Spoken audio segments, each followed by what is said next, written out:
Good morning students. आज का हमारा जो क्लास होगा वो बहुत ही इम्पॉर्टेंट होने वाला है और इसलिए हम इसमें बिना देर किए हम सीधे ऑब्जेक्टिव पे आते हैं और हम स्टार्ट करते हैं। आज का जो हमारा वीडियो का जो मेन टॉपिक होगा वो हमारा है कि पहले व्हाट इज अ प्रिज्म, इसको ब्रीफ में करेंगे। Refraction through a prism, angle of deviation and it's formulas, factors for angle of deviation, criteria या कंडीशन कहें for minimum deviation, formula of refractive index at minimum deviation when the prism is kept in air. जब prism को हम air में रखते हैं तो उस वक्त हम प्रिज्म का रिफ्रैक्टिव इंडेक्स का एक फॉर्मूला हम कैसे क्या होगा उसको निकालेंगे। और कुछ इंपॉर्टेंट पॉइंट्स, जब मिनिमम डेविएशन की बात आती है ना तो उस वक्त कुछ इंपॉर्टेंट पॉइंट हम बताएंगे और लास्ट में हम क्वेश्चंस एंड आंसर देखेंगे, ठीक है ना। तो सबसे पहले हम शुरुआत करेंगे प्रिज्म क्या है, व्हाट इज प्रिज्म। प्रिज्म के बारे में कहते हैं कि prism is a solid transparent medium. Prism क्या है? Prism is a solid transparent medium, ठीक है, which is enclosed by two plane refracting surfaces, ठीक है ना। हम कैसे बनाते हैं बच्चों? ये हमारा क्या है?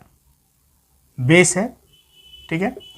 आप यहाँ पे देखिए ये प्रिज्म कैसा है। हम इसको थोड़ा सा एक ऐसे उदाहरण लें कि जैसे मान लेते हैं ये हमारे एक बुक है ना, इस शेप में यदि ये हमारा किस शेप में है? इस शेप में है, ठीक है। इस शेप में मतलब क्या हुआ? ये सामने वाला फेस आपको कैसा दिख रहा है? ट्रायंगुलर है ना, इधर भी ट्रायंगुलर है, ठीक है। ये हमारा है रिफ्रैक्टिंग फेस, ठीक है, और ये हमारा हुआ बेस, ठीक है। ये बेस हुआ, ये रिफ्रैक्टिंग फेस है। इसका मतलब क्या हुआ? रिफ्रैक्टिंग फेस का मतलब हुआ कि रे जो है इस फेस से गुजरेगी या इस फेस से गुजरेगी और अपोजिट फेस से निकल जाए। मतलब इधर से गुजरेगी तो इधर से निकलेगी या इधर से फेस गुजरेगी इधर से निकलेगी, ठीक है ना। तो इस तरह से बोलेंगे, ऐसा नहीं है कि इधर से रे को गुजारेंगे इधर से निकालेंगे, ठीक है ना। तो ये हमारा हुआ प्रिज्म, ठीक है। प्रिज्म का मतलब ये हुआ कि हमारा ये जो फेस है, ये वाला फेस है या ये जो फेस है, इसको क्या बोलेंगे हम? रिफ्रैक्टिंग फेस, रिफ्रैक्टिंग सरफेसेस या साइड्स, इसको साइड भी कहेंगे, है ना। ये जो एंगल है और इस रिफ्रैक्टिंग सरफेस के बीच में जो एंगल है, angle between two plane refracting sides, इसको हम बोलेंगे एंगल ऑफ प्रिज्म। क्या बोलेंगे? एंगल ऑफ प्रिज्म, या इसी को बोलेंगे रिफ्रैक्टिंग एंगल। क्या बोलेंगे? रिफ्रैक्टिंग एंगल, ठीक है ना। ये एंगल ऑफ प्रिज्म बोलेंगे, इसको रिफ्लेक्टिंग सरफेस बोलेंगे। ये हमारा बेस हो गया, ठीक है। कितने फेसेस इसमें है? 5 फेस है। एक उधर जो हम ऐसे देख रहे हैं इस तरह का जो फेस है ना, इस तरह का जो सॉलिड सरफेस है, ये कोई हॉलो नहीं है, खाली नहीं। हमने शुरुआत में बताया what is prism. Prism is a solid transparent medium. ये सॉलिड है, ये खोखला नहीं है, खाली नहीं है ना। तो इस तरह का जो फेस है, ये एक फेस उधर, एक फेस इधर, 2, एक फेस 3 नीचे, एक सामने से, एक इधर 4, इधर 5, 1 2 3 4 5 फेसेस में है, ठीक है ना। तो ये हमारा हुआ प्रिज्म के बारे में।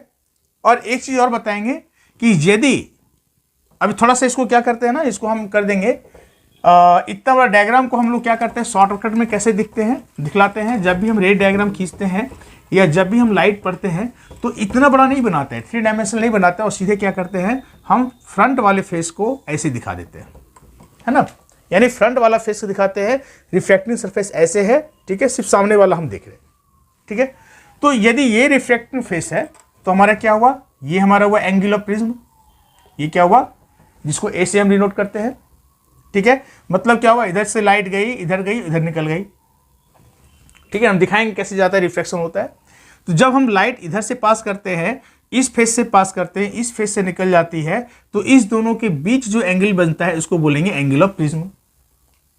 लेकिन यदि एंगल इधर से आई, लाइट इधर से आई, इधर जाके इधर निकल गई, तब क्या हुआ? ये दोनों रिफ्रैक्टिंग सरफेस हुआ और फिर उस वक्त एंगल ऑफ प्रिज्म बोलेगा, इसको कहा जाता है, इसको कहेंगे, ठीक है ना। यदि रे ऑफ लाइट इधर गई और इधर से निकल गई, इधर से निकल गया, ऐसे नहीं जाएगा, ऐसे जाएगा, ठीक है ना। तब क्या हुआ? ये हमारा एंगल ऑफ प्रिज्म होगा। मतलब क्या हुआ कि किसी प्रिज्म में एंगल ऑफ प्रिज्म हम कैसे जानेंगे? रिफ्रैक्टिंग सरफेस के बीच के एंगल को बोलेंगे एंगल ऑफ प्रिज्म। ठीक है, ये हमारा था एंगल ऑफ प्रिज्म के बारे में। और प्रिज्म के बारे में एक चीज और जान लें कि यदि तीनों एंगल ऑफ प्रिज्म, यानी किसी प्रिज्म के यदि तीनों एंगल 60 डिग्री हो, यानी यदि इक्विलेटरल शेप में होगा, तब हम इसको क्या बोलेंगे, इसको बोलते हैं रेगुलर प्रिज्म। ठीक है ना, ये कभी चर्चा करेंगे, कभी हम बताएंगे, तो रेगुलर प्रिज्म बोलेंगे तो समझ जाएंगे कि तीनों साइड जो होगा वो क्या होगा, इक्विलेटरल होगा, या कोई भी एंगल ऑफ प्रिज्म लेंगे तो कितना होगा, 60 डिग्री होगा। ठीक है ना, ये हमारा था प्रिज्म के बारे में। ठीक है, अब हम पढ़ेंगे कि प्रिज्म में रिफ्रैक्शन कैसे होता है, किस दिशा में जाते हैं, किस दिशा में वो रिफ्रैक्ट करता है, ये हम चलेंगे। चलिए देखते हैं इसको। मान लेते हैं ये हमारा प्रिज्म है। ठीक है, इसको ध्यान से देखेंगे। प्रिज्म में है ना, हम इधर से रे ऑफ लाइट देते हैं। बच्चों इससे पहले हम जो रे ऑफ लाइट देंगे वो मोनोक्रोमेटिक देंगे। ठीक है ना, अभी कौन सा दे रहे हैं हम, मोनोक्रोमेटिक दे रहे हैं। मोनोक्रोमेटिक रे दे रहे हैं या लाइट दे रहे हैं। मोनोक्रोमेटिक का मतलब हुआ कि सिंगल कलर्ड लाइट। क्योंकि यदि हम सिंगल कलर मतलब व्हाइट छोड़ करके, यदि हम व्हाइट दे देंगे तो हमने पिछले वीडियो में पढ़ा था डिस्पर्स कर जाएगा। ये व्हाइट लाइट देंगे तो प्रिज्म में जाने के बाद क्या होता है, सब डिस्पर्स कर जाता है, सब अलग अलग कलर में पड़ जाता है। इसलिए हम व्हाइट नहीं देंगे, व्हाइट छोड़ के कोई भी सिंगल कलर्ड लाइट देंगे, इसको बोलते हैं मोनोक्रोमेटिक लाइट। ठीक है, तो एक कोई हम मोनोक्रोमेटिक रे दिए, इस पे इंसिडेंट कराए, तो इसको हम क्या बोलेंगे, इसको बोलेंगे इंसिडेंट रे। ठीक है, यहां पे क्या हुआ, जिस पॉइंट पे टकराए इस पर एक हम नॉर्मल खींचते हैं। ठीक है, ये क्या है, नॉर्मल। अभी क्या है, इसको इस रे ऑफ लाइट कहां जाती है, किधर जाती है, इधर जाना था, इसको इधर चलना था, है ना। लेकिन ये कैसा मीडियम है बच्चों, ये हमारा है रेयर मीडियम, एयर है ये क्या है, ग्लास है, यानी क्या है, ये डेंसर मीडियम है ना। ये क्या है, डेंसर है। अगेन यहां पे क्या है, एयर है, यानी ये भी क्या है, रेयर मीडियम है। तो हम जानते हैं कि जब भी कोई रे ऑफ लाइट रेयर से डेंसर जाती है तो क्या होता है, वो नॉर्मल की तरफ बेंड कर जाती है। ये हम पढ़ चुके हैं, है ना। तो जब ये इंसिडेंट रे को जाना किधर था, इधर, लेकिन नॉर्मल यहां पे है, ये रेयर से डेंसर में जा रही है, तो क्या किया, ये नॉर्मल की तरफ झुक जाएगी, यानी वो इधर ना जाके इधर घूम जाएगी। तो मान लेते हैं ये इधर चली गई। ठीक है, अब ये यहां से लेके यहां तक तो इसी दिशा में चलेगी, फिर यहां से जैसे बाहर जाने के लिए चाहेगी तो क्या होगा, ये डेंसर से रेयर में, इस पॉइंट पे क्या होगा, ये हमारा होगा नॉर्मल, है ना। नॉर्मल मतलब 90 डिग्री, ये तुम लोग जानते ही है ना। इस पर परपेंडिकुलर देंगे, नॉर्मल हो गया। अब जैसे ही ये रे यहां तक पहुंचेगी तो फिर क्या होगा, डेंसर से रेयर, डेंसर से रेयर जैसे जो होगा क्या होगा, ये फिर अब क्या होगा, इसको जाना था इधर, जाना चाहिए इधर, लेकिन हम जानते हैं डेंसर से रेयर जब भी कोई रे ऑफ लाइट जाती है तो नॉर्मल से दूर हट जाती है, और जब नॉर्मल से दूर हटेगी तो क्या होगा, फिर वो वापस इधर आ जाएगी। मतलब जाना था इधर तो नॉर्मल से दूर जाएगी, मतलब क्या हुआ, इधर आ गई, है ना। तो ये हमारा ये जो लाइट रे निकल गया, प्रिज्म से निकल गया, इसको बोलते हैं इमर्जेंट रे। क्या बोलेंगे, इमर्जेंट रे, है ना। इंसिडेंट रे नॉर्मल के साथ जो एंगल बनाती है इसको बोलते हैं एंगल ऑफ इंसिडेंस। इसको क्या बोलेंगे, एंगल ऑफ इंसिडेंस। इसको बोलेंगे एंगल ऑफ इमर्जेंस, है ना, एंगल ऑफ इमर्जेंस। ठीक है, ये हमारा हुआ, ये यहां से लाइट, रे ऑफ लाइट गई, पहला रिफ्लेक्शन यहां पे हुआ, पहला बेंड यहां हुआ, इसको बोलेंगे फर्स्ट एंगल ऑफ रिफ्लेक्शन, इसको बोलेंगे सेकेंड एंगल ऑफ रिफ्लेक्शन। ठीक है, यहां तक कोई दिक्कत नहीं, यहां तक हम पहले भी जानते थे, कुछ कुछ हम पढ़ चुके हैं। बच्चों आज जो एक नया चीज हम देखेंगे वो चीज क्या है, अब आगे देखिए। ये इंसिडेंट रे किधर, इसका ओरिजिनल पाथ क्या था, इधर, मैंने ये इधर चली जाती, लेकिन फाइनली मुड़ किधर गई है, इधर, है ना। तो ये कितना डेविएट कर गया, कितना मुड़ गया, means difference between the direction between the original and final, ठीक है ना। इसको यदि हम पीछे मोड़ेंगे तो क्या होगा, देखिए तो इधर हम यदि इसको पीछे दिशा में हम यदि मिलाते हैं तो देखते हैं क्या इसकी ओरिजिनल पाथ से एक एंगल बनाती है और इसी को बोलते हैं एंगल ऑफ डेविएशन। इसको क्या बोलेंगे, एंगल ऑफ डेविएशन। बच्चों आज का जो टॉपिक का है ना, इसी मेन पॉइंट यही था, एंगल ऑफ डेविएशन क्या है, फिर मिनिमम डेविएशन क्या है, इसके लिए क्या कंडीशन है, क्या फैक्टर्स है, क्या डिराइव करें, फॉर्मूला कैसे निकालेंगे, ये बहुत ही इंपॉर्टेंट, यही हमारा मेन चीज आज है, ठीक है ना। प्रिज्म और रिफ्रैक्शन तो हम पहले भी पढ़ चुके हैं।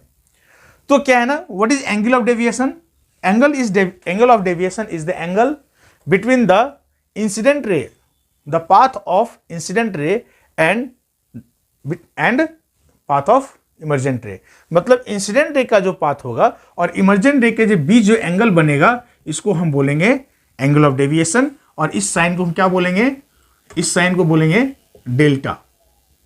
क्या बोलेंगे, डेल्टा, ठीक है। तो ये हमारा हुआ एंगल ऑफ डेविएशन। किसको दिक्कत होना है क्या, नहीं। इस डायग्राम में देखने के बाद बच्चों एक चीज समझिए, एक चीज जो प्रिज्म के बारे में जो जानना चाहिए, प्रिज्म का नेचर क्या हुआ कि किसी भी इंसिडेंट रे को वो किधर मोड़ दी, अपने बेस की तरफ, है ना। यानी अभी ये प्रिज्म जो ऐसे खड़ी है तो इसका बेस क्या हुआ, ये हुआ, यानी इधर से इंसिडेंट रे गई तो अपने बेस की ओर मोड़ देती है। मतलब क्या हुआ कि prism always bend any incident ray towards it's base. Prism जो है हमेशा क्या करे, किसी भी इंसिडेंट रे को अपने बेस की ओर बेंड कर देती है, यानी डेविएट कर देती है, ठीक है। ये चीज हमारा इसके बारे में था। किसी को दिक्कत नहीं होना चाहिए, है ना। तो एंगल ऑफ डेविएशन समझ में आ गया कि angle of deviation is the angle between the path of incident ray and the emergent रे, ठीक है। अब हम पढ़ेंगे इसके बारे में, अब इसके बाद पढ़ेंगे एंगल ऑफ डेविएशन के बारे में फॉर्मूलाज, है ना। क्या फॉर्मूला होगा, हम कैसे इसका डिराइव करेंगे। चलिए यहां पे बनाते हैं इसको, ये चीज इधर बनाते हैं ताकि इधर हम कैलकुलेशन भी करें, है ना।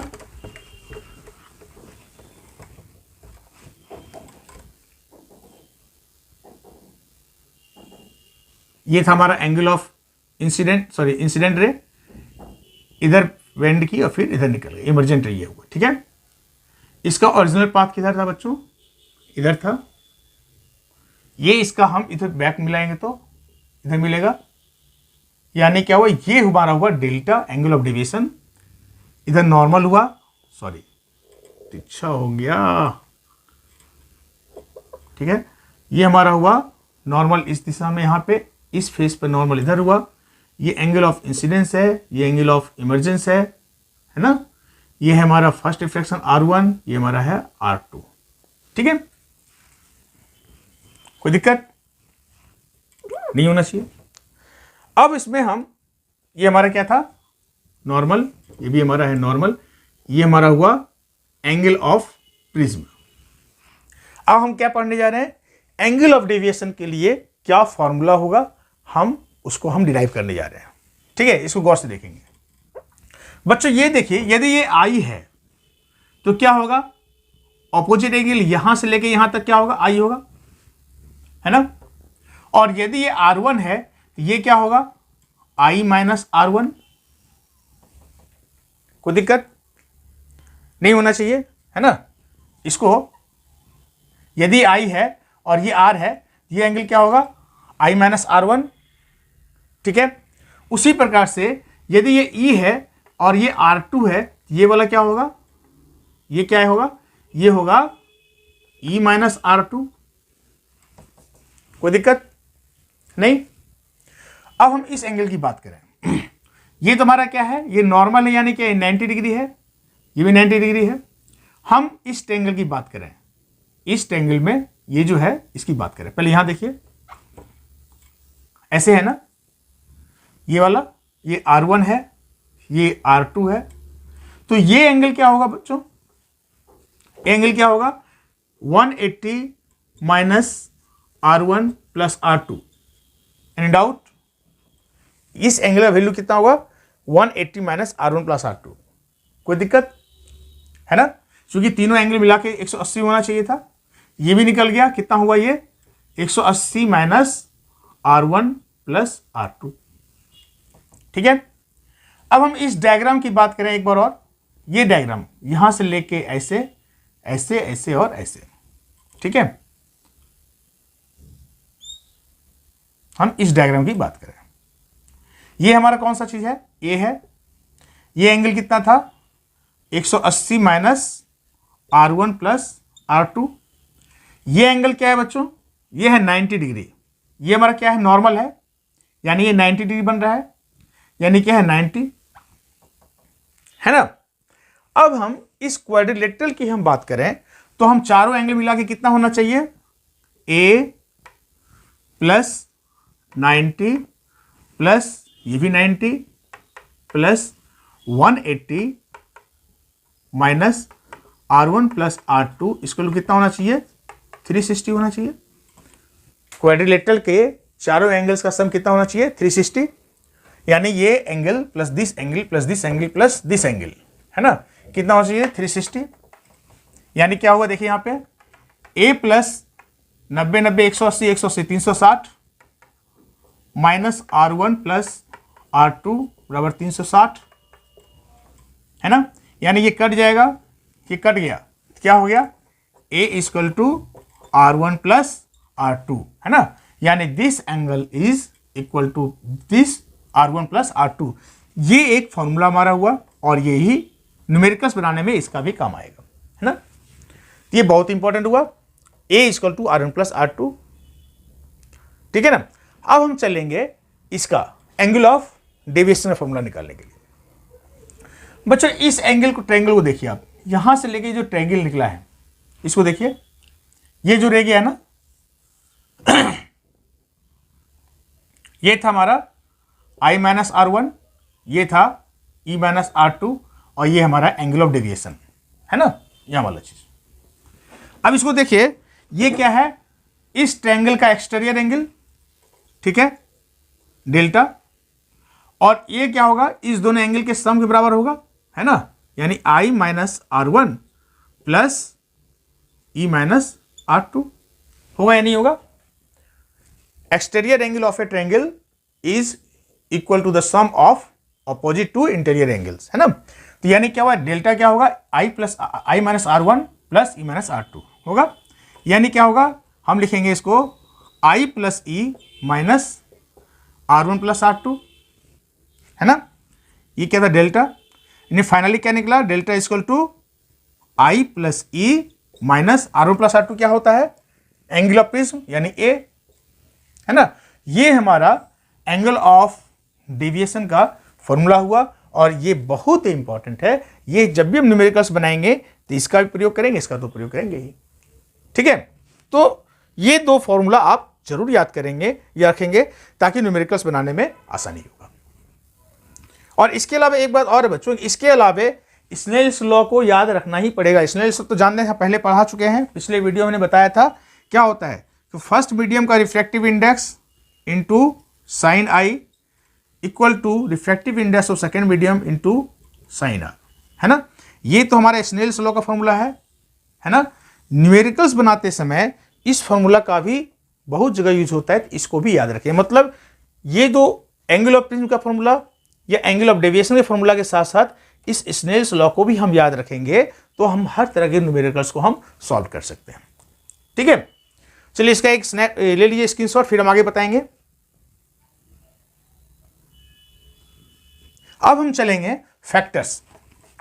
फैक्टर्स क्या है? ये एंगल ऑफ डेविएशन जो हमने देखा है ना, एंगल ऑफ डेविएशन किन किन फैक्टर्स पर डिपेंड करता है और किन किन कब कब चेंज करेगा, ठीक है, हम ये देखेंगे एंगल ऑफ डेविएशन के बारे में। सो अब हम क्या पढ़ने जा रहे हैं? फैक्टर्स। क्या पढ़ेंगे? Factors. Factors for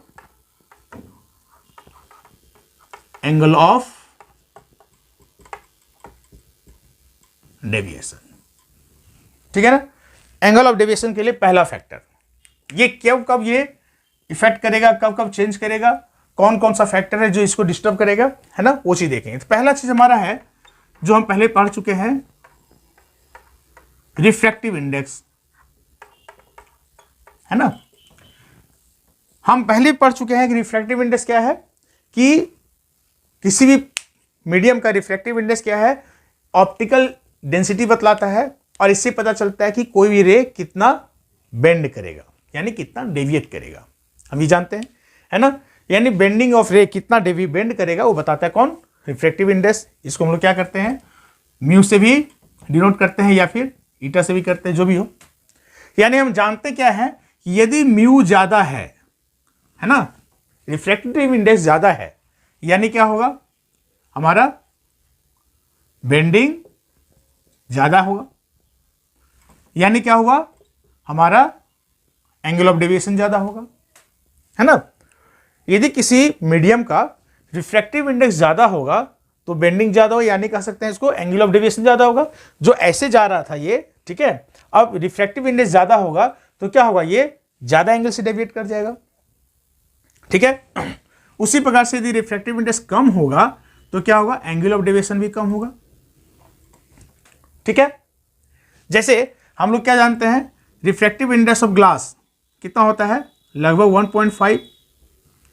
refractive index of water कितना होता है, 1.33 के आसपास होता है। या रिफ्रैक्टिव इंडेक्स ऑफ डायमंड, हम डायमंड की बात करें, कितना होता है, 2.41 के आसपास होता है ना। अभी क्या देख रहे हैं कि सबसे ज्यादा रिफ्रैक्टिव इंडेक्स किसका है, डायमंड का है, उसके बाद ग्लास का है, फिर वाटर का है। मतलब क्या है, एंगल ऑफ डेविएशन जो होगा सबसे ज्यादा किस में होगा, हमारा डायमंड वाले में होगा, उसके बाद किस में होगा, इस तीनों के केस में एंगल ऑफ डेविएशन इस पर, उसके बाद किस में आएगा, ग्लास में होगा, और उसके बाद लास्ट में क्या होगा, वाटर में होगा, है ना। ये हमारा है अभी के सिचुएशन में, इस तीनों के केस में, ठीक है। मतलब क्या हुआ बच्चों कि रिफ्रैक्टिव इंडेक्स ज्यादा है तो एंगल ऑफ डेविएशन भी ज्यादा होगा। आई बात समझ में, ठीक है। So first factor is the refractive index, ठीक है। अगला फैक्टर जो है वो हमारा है, दूसरा फैक्टर जो है वो है वेवलेंथ। हम इसको मिटा के देखें, फिर से बताएं इसको, ठीक है ना। वेवलेंथ जो है, जो हम डिस्पर्सन ऑफ लाइट में पढ़े भी थे, है ना। दूसरा फैक्टर है वेवलेंथ ऑफ लाइट, ठीक है। स्टूडेंट्स हम ये जानते हैं, हम पहले ही पढ़ चुके हैं, किसी भी लाइट का या साउंड का जो स्पीड होता है वो क्या होता है, this is directly proportional to wavelength lambda, है ना। स्पीड जो है वो डायरेक्टली प्रोपोर्शनल टू वेवलेंथ। और हम ये जानते हैं कि किसी भी मीडियम का रिफ्रैक्टिव इंडेक्स जो है, this is inversely proportional to speed of light, है ना, स्पीड ऑफ वेव, ठीक है। जिसका रिफ्रैक्टिव इंडेक्स ज्यादा होगा उसमें स्पीड कम होगा, हम शुरू से पढ़ते चले आए हैं, है ना। जिसका रिफ्रैक्टिव इंडेक्स कम होगा उसमें स्पीड ज्यादा होगा, है ना। यानी इस दोनों से हम देखें तो क्या देखते हैं कि रिफ्रैक्टिव इंडेक्स जो है वो इनवर्सली प्रोपोर्शनल टू लैम्डा, है ना, इनवर्सली प्रोपोर्शनल टू लैम्डा। मतलब क्या हुआ, यदि किसी रे ऑफ लाइट का या किसी भी रे का वेवलेंथ ज्यादा होगा तो रिफ्रैक्टिव इंडेक्स क्या होगा, कम होगा। यदि किसी का वेवलेंथ कम होगा तो रिफ्रैक्टिव इंडेक्स क्या होगा, ज्यादा होगा, है ना।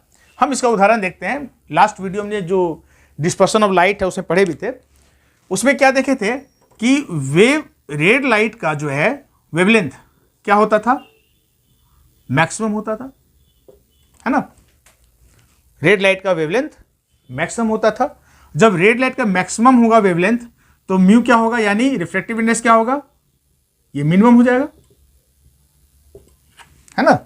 यदि रेड लाइट का वेवलेंथ ज्यादा है, मैक्सिमम होता था, विबज्योर में हम लोग देखे थे ना, इसमें VIBGYOR ये देखे थे इसमें। तो रे का जो था ये क्या था हमारा, हम ऐसे प्रिज्म में देखे थे, ऐसे रे गई और ऐसे निकलने के बाद, ठीक है, रे इधर हो गया लाल और लास्ट में क्या था, भी, और सब कलर बीच में था, है ना, ऐसा देखे थे। यानी क्या हुआ, उसमें देखते थे कि रेड लाइट जो है बहुत कम डेविएट किया गया था। ठीक है, क्यों कम डेविएट किया, यानी रेड लाइट के लिए इसका रिफ्रैक्टिव इंडेक्स इन सातों कलर में सबसे कम था, यानी मिनिमम था। यानी क्या हुआ, इसका वेवलेंथ ज्यादा था।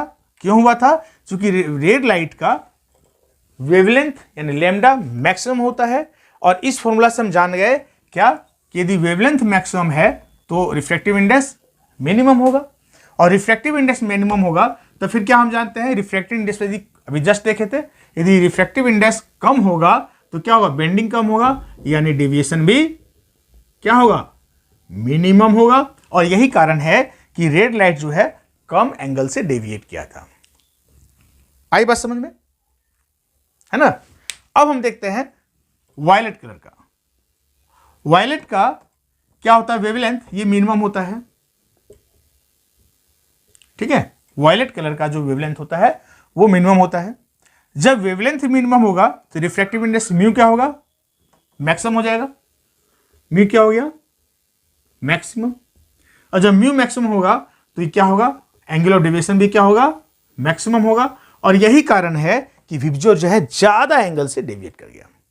ठीक है, मतलब क्या हुआ कि वेवलेंथ पर बहुत ज्यादा फर्क पड़ता है एंगल ऑफ डेविएशन में। ठीक है, यदि ये हमारा, इसका मतलब ये हुआ कि यदि लैम्डा, ठीक है, यदि वेवलेंथ मैक्सिमम होगा, ठीक है, यदि ये मैक्सिमम होगा तो क्या होगा, एंगल ऑफ डेविएशन मिनिमम होगा।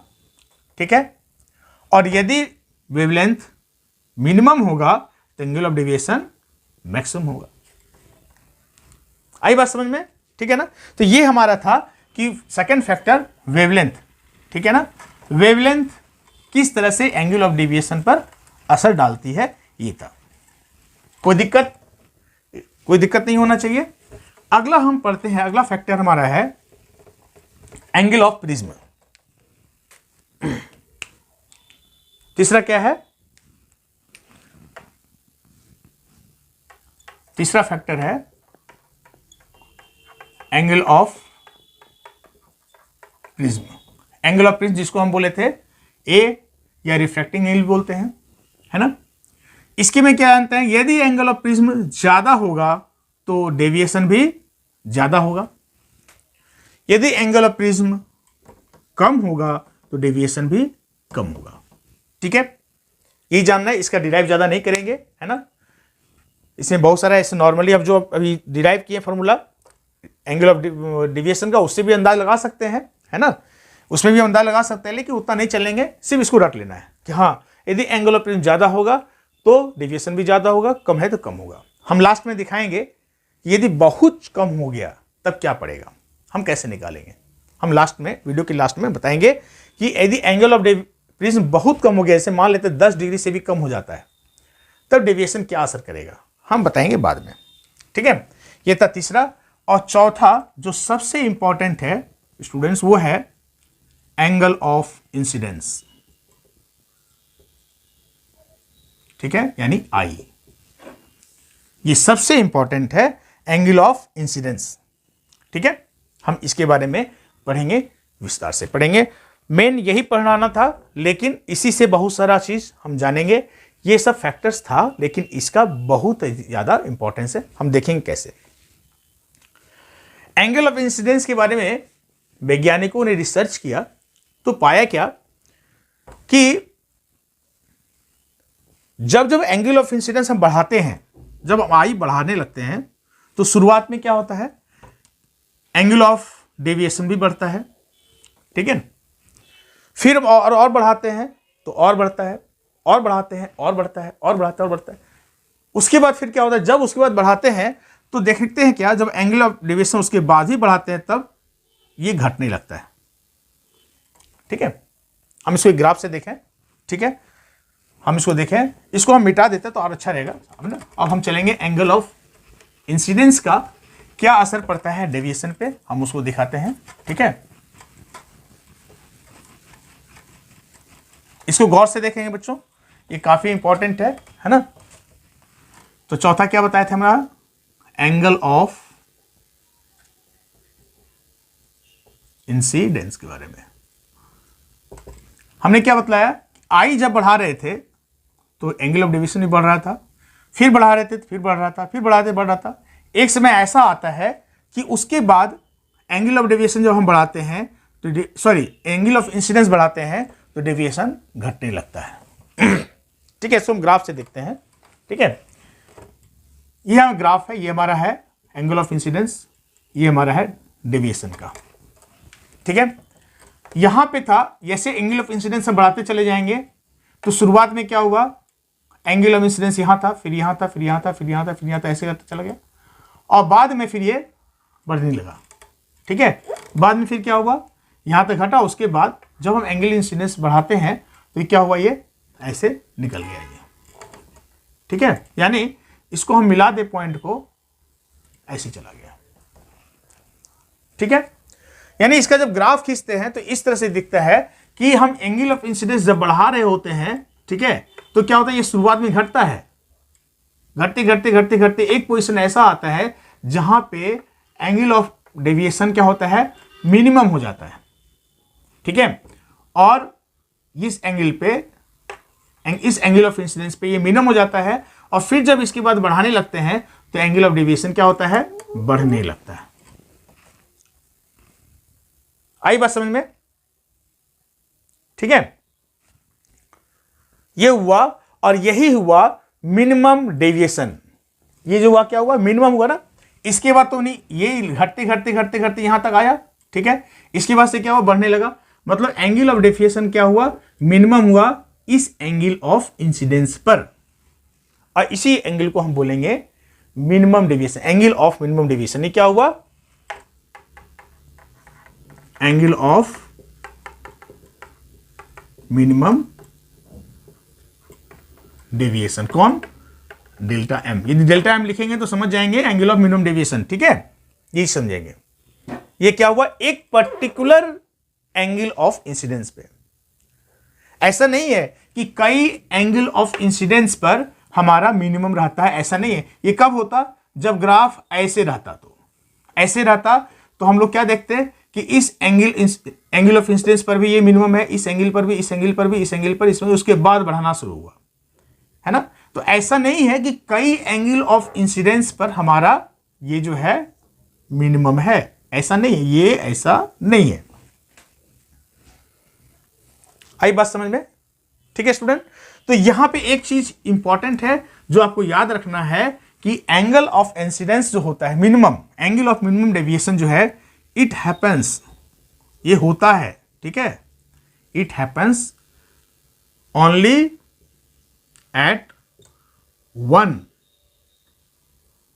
Angle of incidence. ओनली, यहां इसको नीचे लिख दें, एंगल ऑफ इंसिडेंस। ठीक है, it happens only at one angle of incidence. Incidence ऐसा एक ही सिचुएशन है, सिर्फ पूरे एक ही बार ऐसा आता है, एक ही एंगल पर मिनिमम होता है, उसके बाद ये फिर मैक्सिमम होता है। ठीक है, अब हम चलेंगे यहां तक। कोई दिक्कत, कोई दिक्कत है तो बोलिए इसमें, नहीं। अब हम समझेंगे कि क्या कारण है, क्या कंडीशन है, क्यों होता है, किस सिचुएशन में होता है।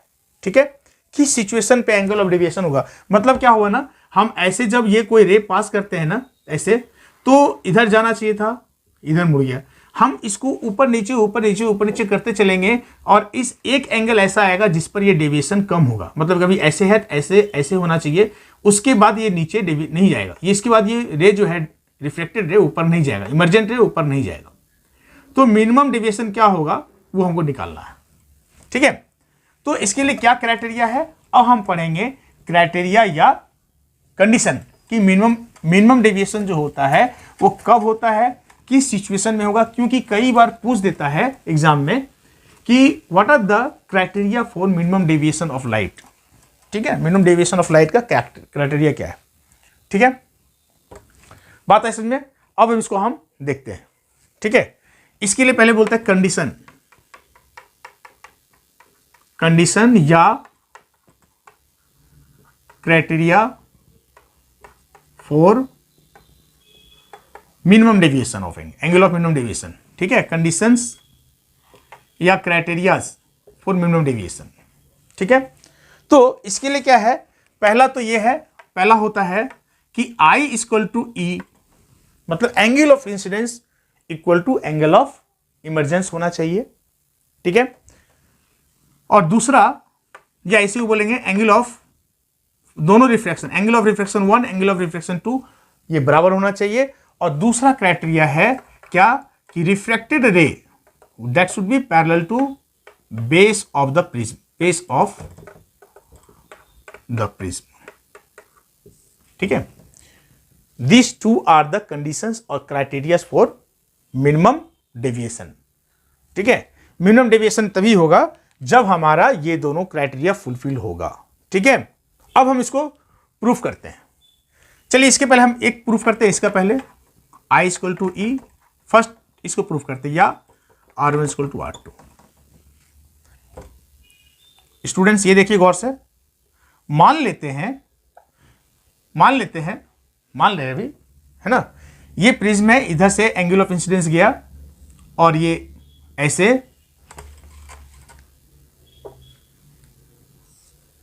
एंगल ऑफ इंसिडेंस, ये हमारा इंसिडेंट रे था, ये रिफ्लेक्टेड रे है, ये इमर्जेंट रे है।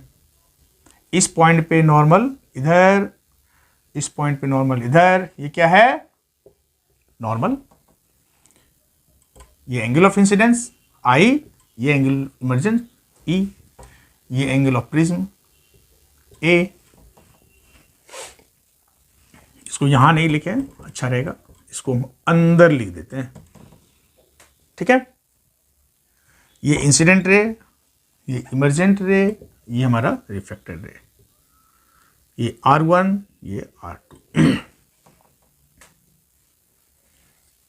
स्टूडेंट मान लेते हैं ये जाना था इधर, है ना, ये हमारा है एंगल ऑफ डेविएशन। ठीक है, और मान लेते हैं कि इस एंगल ऑफ इंसिडेंस पे ये हमारा डी मिनिमम है, डेल्टा मिनिमम है। ठीक है, मान रहे अभी, है ना, क्या मान रहे, मान लिए बच्चों कि मिनिमम डेविएशन जो हो रहा है, ये जो डेविएशन है मिनिमम है, यानी एंगल ऑफ डेविएशन क्या है, हमारा मिनिमम है। कब, जब मान लेते हैं कि ये हमारा I जो है 27 डिग्री सेंटीग्रेड है, 27 डिग्री पर इंसिडेंट एंगल ऑफ इंसिडेंस कितना है, 27 डिग्री, और एंगल ऑफ इमरजेंस मान लेते हैं कि ये जो है हमारा 35 डिग्री है। हम ऐसा एज्यूम कर रहे हैं, हम प्रूफ करने जा रहे हैं कि ऐसा हो सकता है या नहीं, ये हम प्रूफ करने जा रहे हैं। जब किसी से प्रूफ करते हैं क्या करते हैं, उसको उल्टा मानते हैं ना, और फिर देखते हैं नहीं ऐसा नहीं हो रहा है, गलत है, तो सही मान लेते हैं, नहीं ये सही गलत है तो इसका उल्टा सही होगा। अभी हम मान ले रहे हैं कि इधर एक आदमी है P, इधर भी एक आदमी बैठा है Q। ये P क्या बोल रहा है कि at angle of incidence 27 degree deviation, angle of deviation is minimum. ये क्या बोल रहा है, P बोला, क्या बोला कि जब I हमारा 27 डिग्री है, एंगल ऑफ इंसिडेंस 27 डिग्री है, तो हमारा एंगल ऑफ डेविएशन क्या है, मिनिमम है।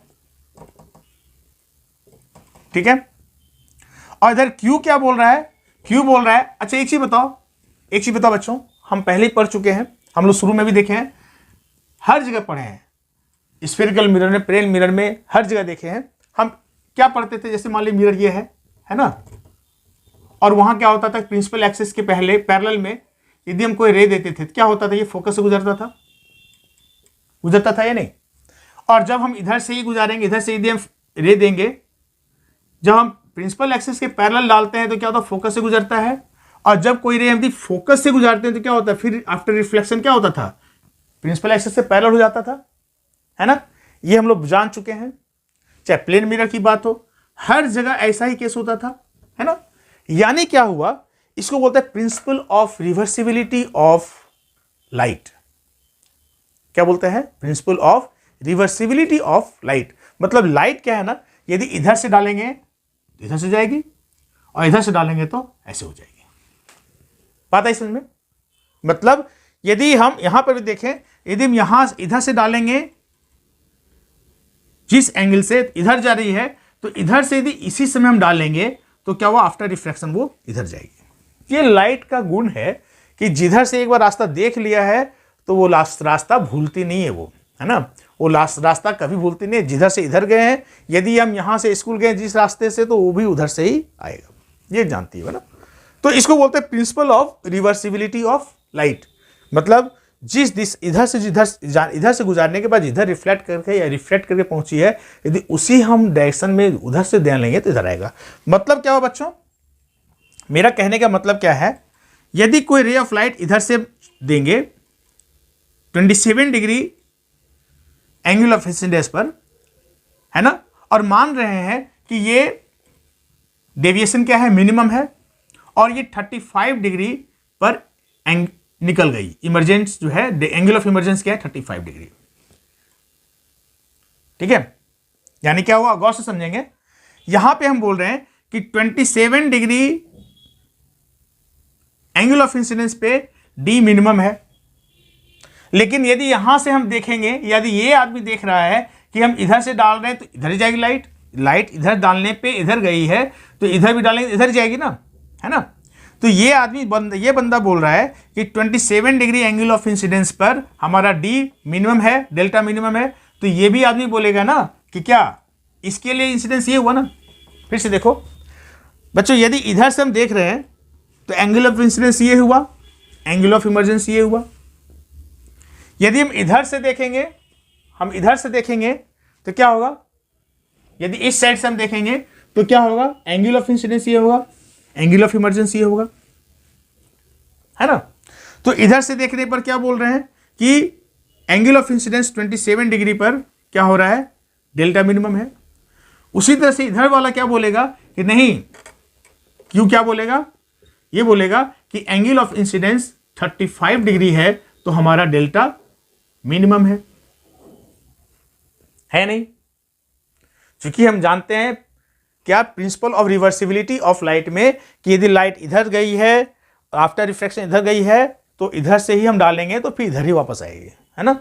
मतलब ये हुआ। और यदि इस एंगल पे हम इधर से देखने पे लगता है कि एंगल ऑफ इंसिडेंस 27 है, तब माने, हम ये नहीं कह रहे हैं कि 27 पे या 35 पे, हम मान रहे हैं अभी कि यहां वाला आदमी बोलेगा कि 27 पर डेल्टा मिनिमम है, यहां वाला आदमी बोलेगा 35 पे डेल्टा मिनिमम है। क्या ये संभव है? ये कभी संभव नहीं है, क्योंकि हमने ग्राफ में देखा था ना, हम ग्राफ देखे थे क्या इंसिडेंस, एंगल ऑफ इंसिडेंस और एंगल ऑफ डेविएशन वाले में, कि ग्राफ ऐसे जाके ऐसे चली जाती है। मतलब क्या हुआ, एक ही पॉइंट ऐसा है जहां पे क्या था, डेल्टा हमारा मिनिमम था, ये था डेल्टा का, ये था हमारा इंसिडेंस का, ये इंसिडेंस पे ही हमारा डेल्टा मिनिमम था, है ना। माने एंगल ऑफ डेविएशन एक ही इंसिडेंस पर मिनिमम होता है, हम ये पढ़ चुके हैं। और यहां पे बता रहा है क्या, ये पी क्यू क्या बोल रहा है कि नहीं 27 पे मिनिमम है, ये कह रहे 35 पे मिनिमम है। ये कैसे संभव है? ये संभव नहीं है। इट मीन्स कि ये कभी भी संभव नहीं है। और यदि मिनिमम डेविएशन हो रहा है, इसका मतलब है इसको भी 27 होना पड़ेगा या इसको 35 होना पड़ेगा। बात आ रही समझ में, है ना। इसका यह मतलब हुआ, कंक्लूजन निकला कि कभी भी दो एंगल पर मिनिमम डेविएशन नहीं हो सकता, क्योंकि ग्राफ साफ बताता है कि एक ही एंगल ऑफ इंसिडेंस पर, इसी एंगल ऑफ इंसिडेंस पर हमारा डेविएशन मिनिमम होता है ना। और यहां बोल रहा है कि नहीं दो है, ये बिल्कुल गलत बात है। ये तभी हो सकता है जब I इक्वल टू E होगा। ठीक है, मतलब क्या है, जब तक I बराबर E नहीं होगा तब तक हमारा ये मिनिमम डेविएशन नहीं हो सकता है। ये हम नहीं कह रहे हैं, जबरदस्ती नहीं मान रहे इसको कि हाँ नहीं ऐसा ही होगा, ये हमारा ग्राफ बता रहा है। वैज्ञानिकों ने रिसर्च किया, रिसर्च करने के बाद जो ग्राफ बनाया, ग्राफ बार बार बता रहा है कि नहीं एक ही पॉइंट पर हमारा ये जो है मिनिमम डेविएशन होगा। और यदि हम इसको अलग अलग मान लें, कि नहीं इसको ये अलग माने, इसको I1 माने, I2 माने, तो नहीं, ये संभव कभी नहीं है। ठीक है, कोई दिक्कत नहीं होना चाहिए इसमें। ठीक है, ये हमारा था I1, इसको या कभी कभी क्या है ना, बहुत सारे बुक में इसको E को I2 मानता है और इसको I1 मानता है, यानी I बराबर E जो लिखे हैं बहुत सारे बुक में I1 इक्वल टू I2 भी लिखता है ना, तो बात एक ही है ना, यानी I1 इक्वल टू I2, ये प्रूफ हो गया। अब हम चलेंगे R1 equal to R2 proof करेंगे। ठीक है, चलिए बच्चों ये चीज देखिए, यदि I इक्वल टू E है, यदि ये बराबर ये है तो ये भी तो बराबर होगा। भाई कैसे बोल दिए, जबरदस्ती क्या? नहीं, कोई जबरदस्ती नहीं है, आप ऐसा समझो। ठीक है, यदि ये बराबर है, I बराबर E है, तो R1 बराबर R2 होगा ही। कैसे, इसको देखिए, ये क्या है, हमारा ग्लास है, इधर क्या है, एयर है, इधर भी क्या है, एयर है। हम इस दोनों की बात करें, बाय स्नेल लॉ हम क्या जानते हैं, μ1 mu air into sign I1 माने, अभी क्या है ना, I1 बराबर I2 को हम I मान सकते हैं। जब ये प्रूफ हो गया कि I1 इक्वल टू I2, तो हम मान सकते हैं दोनों का I, है ना। हमको प्रूफ करना है कि R1 बराबर R2 होता है नहीं। ठीक है, तो क्या करेंगे, जब दोनों बराबर है, यानी ये भी I है और ये भी I है। ठीक है, अब क्या है ना, हम स्नेल लॉ यूज करते हैं, म्यू एयर इंटू साइन 1 बराबर mu glass, refractive index of glass into sine R1। इसको मानते हैं। अभी इसको भी क्या कर रहे हैं, हमने क्या बताया, जब किसी को प्रूफ करना हो तो उसका उल्टा से शुरुआत करो, वो ऑटोमेटिक गलत हो जाएगा तो उसका उल्टा सही हो जाएगा, है ना। अभी क्या है ना, जैसे हम माने थे कि नहीं ये दोनों अलग अलग है, बाद में प्रूफ हुआ कि नहीं दोनों सेम है, उसी प्रकार से हम मान रहे हैं कि ये अलग है, ये R1 है, ये R2 है। अब क्या है बच्चों, हम भाई स्नेल लॉ जब पढ़ते हैं तो क्या देख रहे हैं कि μ1 sin Y, μ2 sin R हम पढ़े हुए हैं, यानी क्या, μ1 क्या है हमारा, एयर है, mu refractive index of air into sine I मतलब I sine I, refractive index of glass μg into sine R1। ठीक है, उसी प्रकार से इसको निकालेंगे, ये हमारा ग्लास है, ये हमारा एयर है, इसको हम फर्स्ट मीडियम मानते हैं, सेकेंड मीडियम मानते हैं, तो क्या होगा इसका, refractive index of glass into sine R2, फिर refractive index of air into sine I।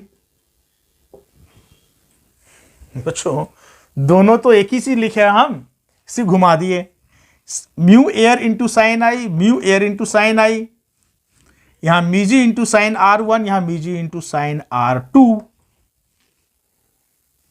है ना।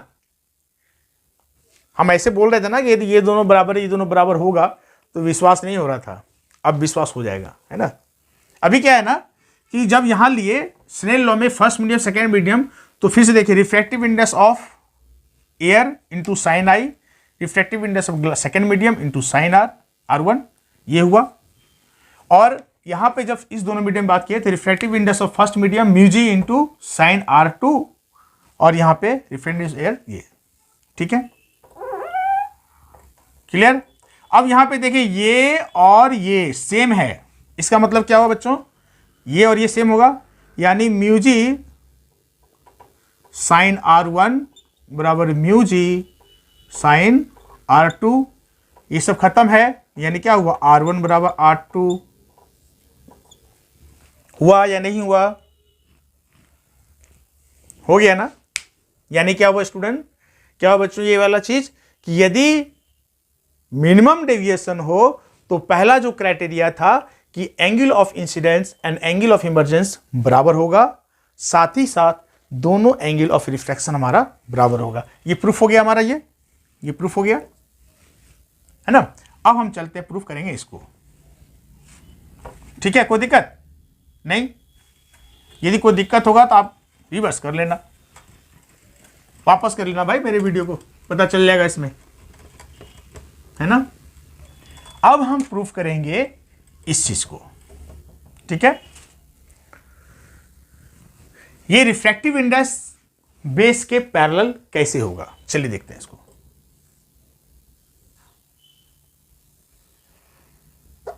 बच्चों ये मान लेते हैं ये हमारा एंगल ऑफ इंसिडेंस, ये हमारा रिफ्रैक्टेड रे, ये हमारा इमर्जेंट रे, ठीक है। ये हमारा नॉर्मल, बार बार नॉर्मल बनाना पड़ता है हमको, नहीं, ये भी नॉर्मल, ये हमारा R1, ये R2, ये एंगल ऑफ इंसिडेंस, ये एंगल ऑफ इमर्जेंस, ठीक है ना। मान लेते हैं बच्चों ये हमारा रेगुलर प्रीमियम है, रेगुलर प्रिज्म है। कैसा है ये, रेगुलर प्रिज्म है, यानी क्या हुआ, रेगुलर प्रिज्म मतलब क्या हुआ, एंगल ऑफ प्रिज्म कितना हो गया 60, रेगुलर ये भी 60, ये भी 60, कोई दिक्कत नहीं होना चाहिए, नहीं। हमने क्या बताया, 4 मिनिमम डेविएशन, हम मिनिमम डेविएशन के लिए निकाल रहे हैं ना, कि मिनिमम डेविएशन के समय में ये पैरेलल होगा ही नहीं, यानी क्या है, angle of prism, angle of जो हम डेविएशन है वो क्या क्या है, होना चाहिए मिनिमम, ठीक है। अभी क्या देख रहे हैं मतलब, यदि ये आई है तो ये क्या होगा, ये एंगल कितना होगा, I माइनस R1, ये कितना होगा, E माइनस R2, होगा या नहीं, ठीक है। या ऐसा करें, इसको अब नहीं देखते हैं, अब ऐसा नहीं करें, हम सीधे यहां से देखते हैं। For minimum angle of deviation क्या हमने पढ़ा, I1 इक्वल टू I2 या E जो भी हो बराबर मान लेते हैं I, और R1 बराबर R2, इसको मानते हैं R, ठीक है। ये बच्चों क्या है, नॉर्मल, यानी क्या हुआ 90 डिग्री, है ना, ये भी 90 डिग्री होगा ही। जब ये हमारा बराबर है, यानी क्या हो, ये एंगल भी बराबर होगा, ये होगा या नहीं होगा, बिल्कुल होगा।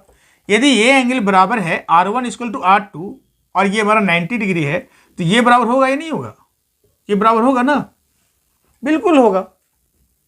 और यदि ये बराबर होगा बच्चों, तो क्या होगा, ये कितना होगा, ये हमारा कितना होगा, ये है तीनों मिला के 180, 180 में 60 तो ले लिया, बचा कितना 120, 120 दोनों बराबर है, यानी कितना होगा, ये भी 60 होगा और ये भी 60 होगा। कोई दिक्कत है तो बताओ, हमको नहीं लगता है कोई दिक्कत होना चाहिए, ठीक है ना। For minimum angle of deviation हमने क्या बताया कि I equal to I1 I2 क्या होता है, बराबर होता है, या R1 R2 बराबर होता है, ये बराबर इसका और ये बराबर इसका, ये बराबर है इसका, तो ये भी तो बराबर होगा। जब ये बराबर होगा क्या होगा, ये 60 है तो ये भी 60 60 हो गया, ठीक है। अब देखो बच्चों, अब इस एंगल में देखो, ये हमारा एंगल, ये एंगल और ये एंगल कितना है 60, ये एंगल और ये एंगल कितना है 60, ठीक है, 60 है ना, ठीक है। ये एंगल इक्वल टू दिस, ये 60 है, ये 60 है। ये कब संभव है, मैथ पढ़े होगे ना, ये तभी संभव है जब हमारा ये लाइन और ये लाइन पैरेलल होगा, होगा या नहीं, मैथ पढ़े हैं ना हम लोग कि ये लाइन पैरेलल होगा और ये ट्रांसवर्सल लाइन है, तो ये एंगल बराबर ये एंगल होगा ही, ठीक है, यानी ये कॉरस्पॉन्डिंग एंगल। तो इसको क्या बोलेंगे, ये हमारा रिफ्रैक्टेड रे था। इससे क्या साबित हुआ कि रिफ्रैक्टेड रे जो होता है that should be parallel to the base of the prism, and this is the second condition और criteria for the minimum deviation of a prism, ठीक है ना। प्रिज्म में मिनिमम डेविएशन का सेकंड प्रिज्म क्या हो गया, सेकंड क्राइटेरिया कि रिफ्रैक्टेड रे होना चाहिए बेस से पैरेलल। कोई दिक्कत नहीं होना चाहिए, कोई दिक्कत है आप देख लीजिए, इसको नोट कर लीजिए एक बार। बच्चों फॉर्मूला क्यों पढ़ते हैं, न्यूमेरिकल्स जल्द से जल्द सॉल्व करने के लिए, है ना। अभी एक चीज और हम देखेंगे, जब हम प्रिज्म को हम एयर में रखते हैं तो ठीक है। जब हम प्रिज्म को एयर में रखते हैं तो हम फॉर्मूला एक बताते हैं।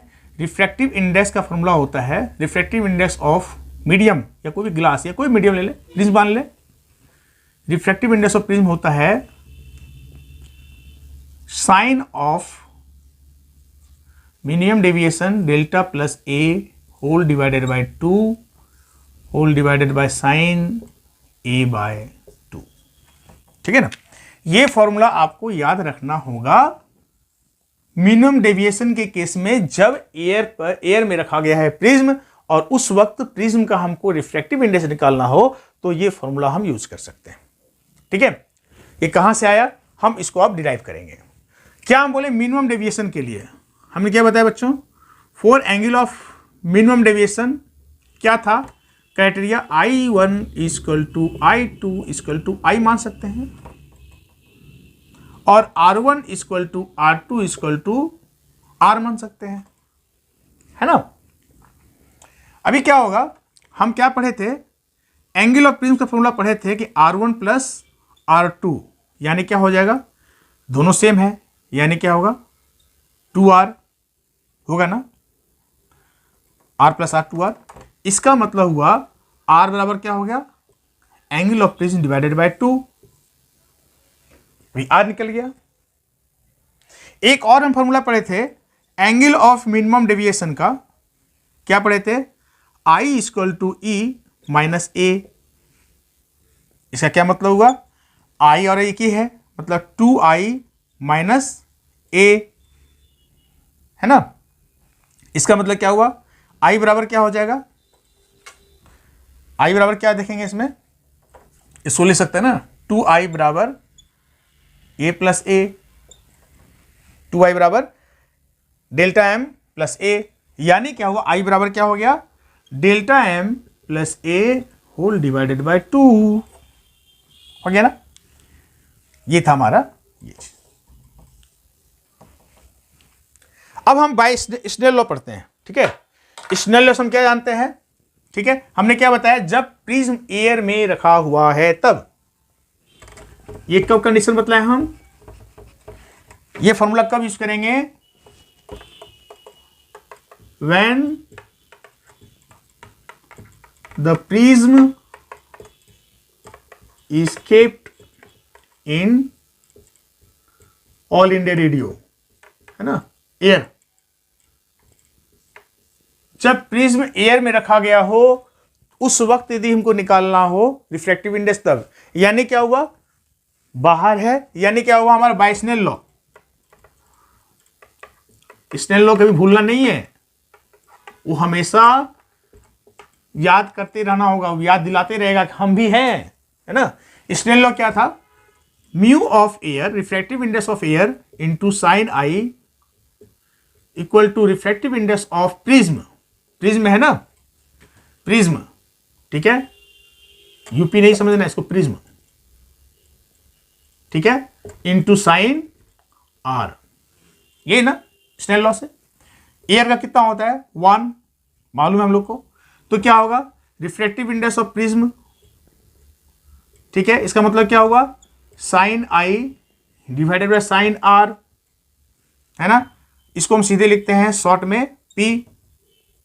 आई का फॉर्मूला क्या था, यहां क्या निकाले थे हम लोग, sine refractive index, sorry angle of minimum deviation plus A divided by 2, ये निकाले थे ना। आई का जगह आई का वैल्यू यहां रख देंगे, एंड आर का वैल्यू क्या है, आर का वैल्यू A/2 यानी A/2 आ गया। यानी यही फॉर्मूला जो यहां पे हमने यहां पे शुरू में लिखा था, ठीक है ना। मतलब क्या है, यहां पे इस फॉर्मूला से हम एंगल ऑफ मिनिमम डेविएशन भी निकाल सकते हैं यदि एंगल ऑफ प्रिज्म मालूम हो और refractive index of the prism मालूम हो, या एंगल ऑफ प्रिज्म मालूम हो और एंगल ऑफ मिनिमम डेविएशन मालूम हो, तो क्या करेंगे हम रिफ्रैक्टिव इंडेक्स निकाल सकते हैं, है ना। बहुत कठिन है क्या, कुछ नहीं, कोई कठिन नहीं है। अब हम इसका कुछ हम उदाहरण एग्जांपल्स लेते हैं और आपको समझ में अच्छी तरह से आ जाएगा, ठीक है। हम कुछ सवाल यहां देंगे जिससे समझ में आ जाएगा, ठीक है। चलिए इस पर हम सवाल पहले ले लेते हैं, फिर हम लास्ट में कुछ इंपॉर्टेंट पॉइंट्स बतला देंगे, ठीक है। एक हम सवाल बना देते हैं, एक आपको हम बनाने के लिए दे देंगे, आप उसको बना के लाएंगे। ठीक है। क्वेश्चन नंबर 1, ये कोई प्रिज्म है, ठीक है। एंगल ऑफ प्रिज्म कितना है? 60 डिग्री, ठीक है। इसका रिफ्रैक्टिव इंडेक्स कितना है? √3। रिफ्रैक्टिव इंडेक्स कितना है इसका? √3, ठीक है। और अब बोलेगा इसमें एंगल ऑफ डेविएशन कितना होगा, वो निकालिए। क्या करेंगे? पहले सोचिए थोड़ा सा, फिर हम बताएंगे। ठीक है। मतलब क्या है, यहां पे एंगल ऑफ प्रिज्म दिया हुआ है, रिफ्रैक्टिव इंडेक्स दिया हुआ है, एंगल ऑफ डेविएशन निकालना है आपको। क्या करेंगे? उसी फॉर्मूला का यूज करेंगे जो हम लोग यहां क्या दिया हुआ था, हम लोग पढ़े थे ना, ये वाला चीज। एंगल ऑफ, गौर से देखिए क्या क्या दिया हुआ है इसको देखिए। हमें दिया हुआ है एंगल ऑफ प्रिज्म दिया हुआ है 60 डिग्री, रिफ्रैक्टिव इंडेक्स दिया हुआ है प्रिज्म का √3, और हमको एंगल ऑफ ये निकालना है। ठीक है। तो क्या करेंगे इसको? एंगल ऑफ मिनिमम डेविएशन ये बता रहा है कि एंगल ऑफ इस डिग्री पे, हाँ सॉरी, यहां बता रहा है कि 60 डिग्री एंगल ऑफ प्रिज्म में मिनिमम डेविएशन निकालना है। क्या निकालना है? एंगल ऑफ मिनिमम डेविएशन निकालना है। तो एंगल ऑफ मिनिमम डेविएशन बोल रहा है, तो हमने उसका फॉर्मूला भी दिखाया ना अभी। क्या ये था मिनिमम डेविएशन के केस में कि sine delta M plus A divided by 2 sine A by 2, है ना, बताया था ना भाई। तो बस इसी में बैठा देना है, और कुछ नहीं करना है। बैठाइए इसको, देखते हैं क्या करेंगे। √3 साइन डेल्टा एम को निकालना है ना। रहने दीजिए इसको डेल्टा एम, भाई तुम यहीं बैठे रहो अभी। ए का वैल्यू क्या है? 60, रहने दो अभी, रह सकते हैं, रखिए अभी, रखिए ई भी है तो साथ में, रहने दीजिए इसको भी। बाय 2 साइन ए कितना है? 60 डिवाइडेड बाय 2 यानी 30 डिग्री, है ना। और साइन 30 कितना वैल्यू होता है? साइन 30 का वैल्यू 1/2, 1/2, है ना। तो क्या इसको गुना करें, क्या होगा? यहां हो जाएगा √3/2 बराबर sine minimum deviation plus A divided by 2, है ना। इसका वैल्यू कितना होता है? इसका वैल्यू होता है साइन 60 डिग्री का वैल्यू ये है ना। √3/2 वैल्यू किसका है? साइन 60 डिग्री का। मतलब क्या हुआ कि sine 60 degree equal to sine this, it means क्या हुआ? इसको साइन साइन उड़ा दीजिए इसको, है ना। यहां हुआ एम, एस एम नहीं समझना है इसको, plus A divided by 2 equal to 60। It means क्या हुआ? ये भी कितना था? ए का वैल्यू कितना था? 60, ठीक है। यानी इसका बराबर क्या हो जाएगा? 120 माइनस 60 बराबर 60 डिग्री। यानी एंगल ऑफ मिनिमम डेविएशन का वैल्यू कितना आया? 60। कितना आया? 60। आ गई बात समझ में? मतलब हम उसी फॉर्मूला को यूज करके हम इसको सॉल्व कर दिए। कोई दिक्कत? एक बार देख लीजिए इसको, फिर हम अगला सवाल देंगे।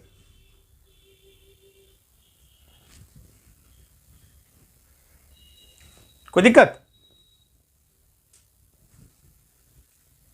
ठीक है। अब हम यहां पे एक सवाल देंगे जो आप लोगों को बना के लाना है, ठीक है। या कमेंट में आप दीजिएगा हमको, या हमको बताएंगे कि इसका आंसर क्या होगा, ठीक है। जिनका गलती होगा, जिनको समझ में नहीं आएगा, आप कमेंट में बोलेंगे, हम उनको डिटेल बता देंगे, ठीक है। क्वेश्चन नंबर 2, ये हमारा प्रिज्म है। इसमें हम एंगल ऑफ प्रिज्म 60 डिग्री ही रखते हैं। सेम है, आप ऐसा ही कोशिश करें, बन जाएगा। एंगल ऑफ डेविएशन दे रहे 40 डिग्री, और आपको रिफ्रैक्टिव इंडेक्स निकालना है, ठीक है। बहुत इजी है। फिर से देखिए, एंगल दिए हैं, ए दिए, एंगल ऑफ प्रिज्म दिए हैं, एंगल ऑफ मिनिमम डेविएशन दिए, मिनिमम डेविएशन नहीं है, और फिर आपको क्या दिए हैं? ये रिफ्रैक्टिव इंडेक्स निकालना है, ठीक है। आप इसको बनाएंगे और बना के हमको बतलाएंगे कमेंट में। हम इसके आगे चलते हैं। अब थोड़ा सा बचा हुआ इंपॉर्टेंट पॉइंट्स, और आप उसको खत्म करेंगे, ठीक है। नोट कर लीजिए। अब हम पढ़ेंगे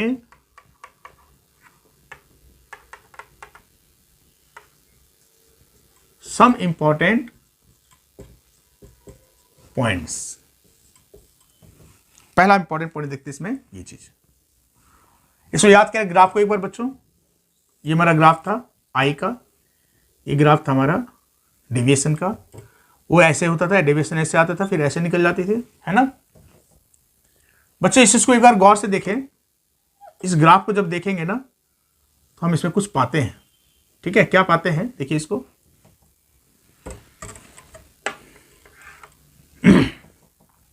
इस जगह पे क्या था हमारा, इस पॉइंट पे हमारा था एंगल ऑफ इंसिडेंस, ठीक है, eight which deviation is minimum. यहां पे क्या था, डेविएशन मिनिमम था, ठीक है। ये हमारा था। ये तो हम बताया कि ये एक ही इंसिडेंस ऐसा होता है, एक ही एंगल ऐसा है जिस एंगल पर मिनिमम डेविएशन होता है। ये तो पहले बता चुके हैं।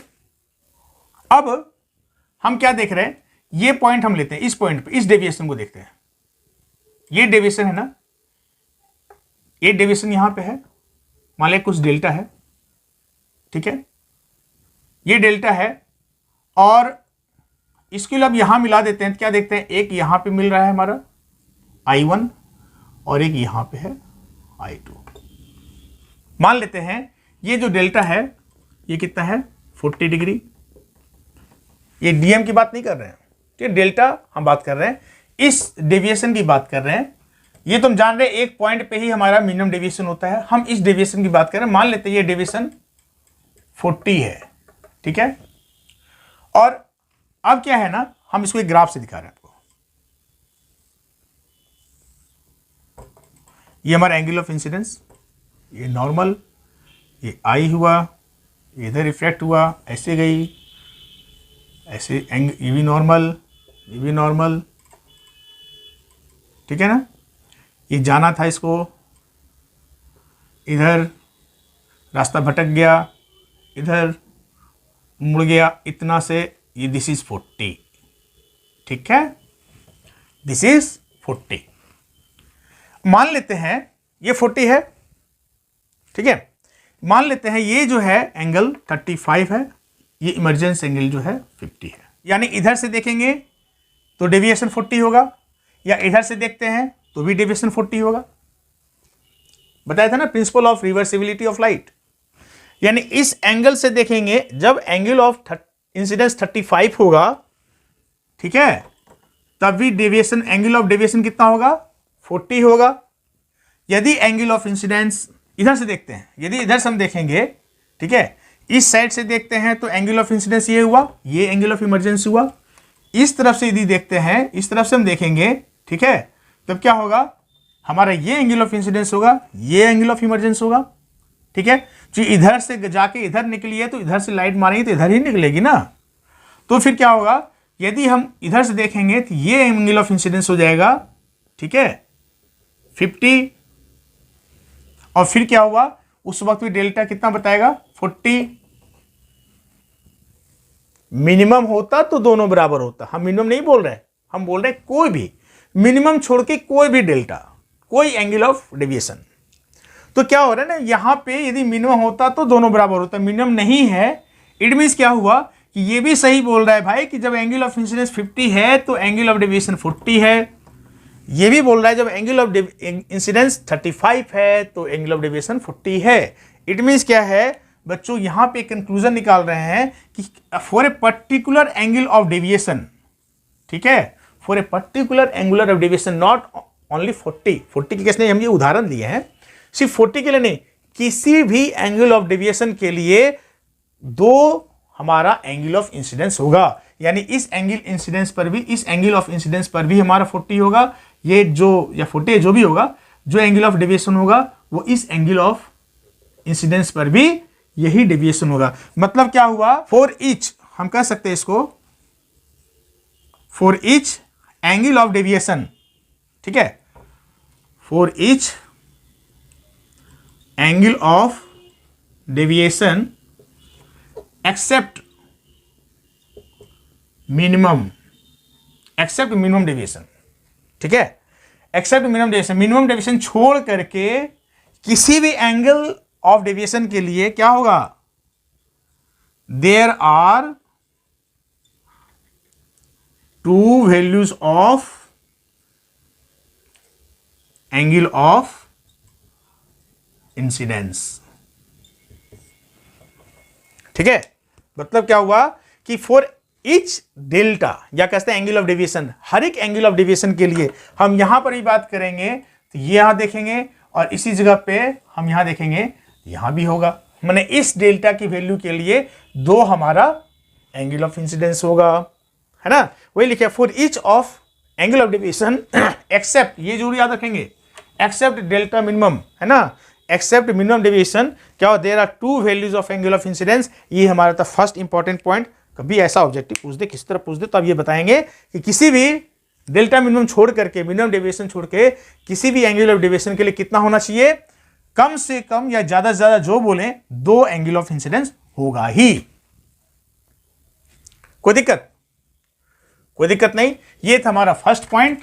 अब चलते हैं हम एक पॉइंट और हम बता दें, ठीक है बच्चों, ये कभी ऑब्जेक्टिव में पूछ देता है ना, तो उसके लिए भी जानकारी होना चाहिए। ठीक है, दूसरा इंपॉर्टेंट पॉइंट क्या है बच्चों, यहां गौर कीजिए, इस डेविएशन के लिए ये जो है ना मिनिमम डेविएशन वाला एंगल के जो डिस्टेंस है, ये डिस्टेंस और ये डिस्टेंस में आप कुछ फर्क देख रहे हैं, ठीक है। या इस डेविएशन के केस में जो डिस्टेंस हम देख रहे हैं, हम यहां से इसको करते हैं, ये डिस्टेंस देखिए और ये डिस्टेंस देखिए, आप कुछ देख रहे हैं, क्या देख रहे हैं कि ये मान लेते हैं x1 है, ये हमारा x2 है, ठीक है, या ये y1 मान लो, ये y2 मान लेते हैं। हमेशा क्या देख रहे हैं कि y2 is greater than y1 या x2 is greater than x1। ऐसा क्यों हो रहा है? यदि ये पैराबोलिक होता, यदि वो ऐसा होता, इस तरह से बराबर होता, तो बराबर होता ना, ये बराबर होता है, सीधे गिरता बराबर में, है ना। ये पैराबोलिक होता है या बराबर होता तो गिरता नहीं, ऐसा नहीं है। ये ग्राफ कैसा है, ग्राफ हमारा टिल्ट कर गया है इस साइड, मैंने राइट साइड टिल्ट कर गया है ना। इसका मतलब क्या हुआ, graph is tilted towards right, the graph is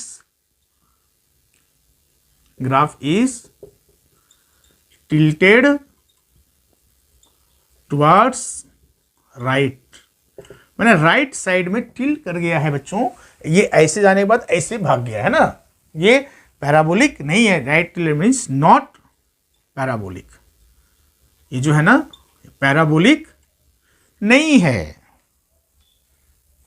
कोई दिक्कत नहीं। और एक लास्ट पॉइंट बोलते बच्चों, इसको आप जान लो और फिर हम आज की कहानी रामायण यहीं समाप्त कर देंगे। आप इसको जितना बनाओगे उतना ज्यादा काम आएगा। वो था तीसरा, हमने बताया था लास्ट में, सॉरी शुरुआत में बताए थे, यदि प्रिज्म नैरो है यानी एंगल ऑफ प्रिज्म बहुत छोटा हो जाएगा। ठीक है, तीसरा पॉइंट नोट कर लो, जब angle of prism less than 10 degree हो, मतलब क्या बहुत छोटा, ऐसे ऐसे ऐसे इस तरह से, है ना, बहुत छोटा होगा। जब एंगल ऑफ प्रिज्म 10 डिग्री से कम हो, ठीक है, उस केस में angle of deviation, minimum deviation का फॉर्मूला क्या हो जाएगा, म्यू माइनस 1 इंटू ए। बस ये यही याद रखना है, ठीक है, और कुछ नहीं। ठीक है, ये 10 से कम हो जाएगा तभी ये याद रखना है, ठीक है ना। उस वक्त एंगल ऑफ मिनिमम डेविएशन क्या होगा, म्यू माइनस 1 इंटू ए। ठीक है, तो बच्चों ये था हमारा आज का क्लास, जिसमें angle of deviation, angle of minimum deviation, और हम बहुत कुछ सीखे, बहुत कुछ जान गए। ठीक है ना, उम्मीद है कहीं कोई दिक्कत नहीं हुआ होगा, सब समझ में आ गया होगा। ठीक है, और यदि किसी तरह कोई दिक्कत हो आप कमेंट में लिखिए, हम उसका जवाब जरूर देंगे। ठीक है ना, तो कैसा लगा, बिल्कुल अच्छा लगा होगा, है ना, और समझ में आ गया होगा, है ना। तो आज हम यही समाप्त करते हैं और फिर मिलते हैं अगले वीडियो में कुछ नए विषयों और टॉपिक के साथ। ठीक है, बाय।